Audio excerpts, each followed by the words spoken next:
വലയിലും കിട്ടിയില്ല. ചൂണ്ടയിട്ടു. കാണിച്ചു തരാം, ഞാൻ മീൻ പിടിക്കുന്ന ചൂണ്ട കാണിച്ചു തരാം.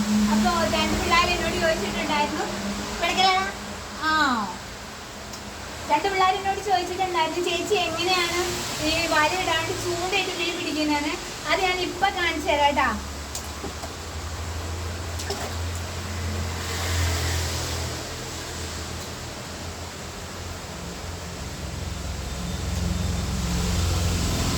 ഇതിലാണ് കേട്ടാ, ഇതിലാണ് ഞാൻ പിടിക്കുന്നത്. ഇതിലാണേ, ഇങ്ങോട്ട് നിൽക്കും, ഇങ്ങോട്ട്.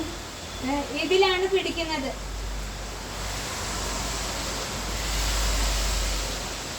എവിടെ തൊട്ടാലും ഉടക്കുന്ന ഒരു സംഭവമാണ് ഇത്. മീൻ പിടിക്കുന്ന പിള്ളേർക്കറിയാം ഇതിന്റെ കൊണ്ടുള്ള ഇത്. അപ്പൊ ഇത് ഭയങ്കര ഡേഞ്ചറാണ്. ചൂണ്ടയാണെങ്കിൽ ഇത് ഭയങ്കര ഡേഞ്ചറാണ്, സൂക്ഷിച്ച് കൈകാര്യം ചെയ്യണം. അപ്പൊ ഇവനിവിടെ ഇരിക്കട്ടെ, അതിനെ കാണിച്ചത്. അപ്പൊ ഞാൻ ചെയ്തത് എന്താന്ന് വെച്ചാൽ ഈ രണ്ടെണ്ണം കൂടെ ഒന്നിച്ച് അങ്ങോട്ട് തീറ്റ അങ്ങോട്ട് ഇട്ട്. അപ്പൊ ഞാൻ ഇടുന്ന മീൻ പിടിക്കാൻ ഇടുന്ന തീറ്റ എന്ന് പറയുന്നത് എന്താന്ന് വെച്ചാല് മൈദ, നമ്മുടെ പെല്ലറ്റ് ഉണ്ടല്ലോ, പെല്ലറ്റ്. ഇപ്പം മീൻ പിടിക്കാൻ പോകുന്ന പിള്ളേരുടെ അറിവിലേക്ക് പറയാണ്, വേറെ ഒന്നും കൂട്ടി നിങ്ങൾ മീൻ പിടിക്കണ്ട. മൈദയും പെല്ലറ്റും മുട്ടയും കുറച്ച് വെള്ളം കൂടെ ചേർത്ത് നല്ല ഉണ്ടയാക്കുക. കുഴച്ച് നല്ല ഉണ്ട ഡ്രൈ ആക്കിയിരിക്കണം കേട്ടോ.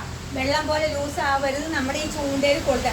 എന്നിട്ട് ഈ ചൂണ്ടയിൽ തീറ്റ വേറൊരു വീഡിയോയിൽ ഞാൻ കാണിച്ചു തരാം. തീറ്റ മീൻ പിടിക്കാൻ പോകുമ്പോൾ മഴ ആയതുകൊണ്ട് എനിക്ക് ഫോൺ കൊണ്ടുപോകാൻ പറ്റൂലല്ലോ, അതുകൊണ്ടാണ് ഞാൻ വീട്ടിൽ വന്നിട്ട് വീഡിയോ എടുക്കുന്നത്. അപ്പൊ ഇതിലാണ് നമുക്ക് കിട്ടിയത്. അപ്പൊ ഞാൻ തീറ്റ ഇടുന്ന നോക്കുക, ഒരു ദിവസം വീഡിയോ ഇടാം. അപ്പൊ ഈ മൈദ എല്ലാം കൂടെ നല്ല ഡ്രൈ ആയിട്ട് കുഴച്ചിട്ട് ഇതിനകത്ത് കയറ്റി പൊത്തി വെക്കുകയാണ് ചെയ്യുന്നത്. എല്ലാത്തും കൂടി ഒരു ഉണ്ട പോലെ ഇട്ടിട്ട് നമ്മൾ ഇടുമ്പോൾ മീൻ കയറി കൊത്തുവാണ് കേട്ടാ. അപ്പൊ പിന്നെ വേറൊരു കാര്യം പറയാനുള്ളതെന്ന് വെച്ചാൽ, എപ്പോഴും ഞാൻ പറയുന്നത് കണക്ക് തന്നെ അവിടെ മീൻ പിടിക്കാൻ വേണ്ടി നമ്മുടെ മീൻ പിടിച്ച് വെക്കുന്ന ചേട്ടന്മാരൊക്കെ ഉണ്ട്. അപ്പൊ നമ്മൾ എന്താ ചെയ്യാൻ പോകുന്ന വെച്ചാൽ, എനിക്ക് ഈ വീഡിയോ എടുക്കാൻ വേണ്ടിയാണ് ഞാൻ വീട്ടിലേക്ക് ഇതിനെ കൊണ്ടുവന്നിരിക്കുന്നത്. അപ്പൊ നമ്മുടെ ചേട്ടൻ വന്ന് എൻ്റെ വീടിന്റെ താഴെ നിൽപ്പുണ്ട്. ആ ചേട്ടൻ കൊണ്ടുപോയി വിറ്റ് കാശ് അടിക്കോട്ടെ. ഇത് രണ്ടെണ്ണം രണ്ട് സ്മോളൊക്കെ അടിച്ച് സന്തോഷം ഹാപ്പിയായിരിക്കും. ചേട്ടന് മീനൊന്നും കിട്ടിയില്ല. അപ്പൊ ഓക്കെ. അപ്പൊ ഒരു പ്രാവശ്യം കൂടി എപ്പഴേ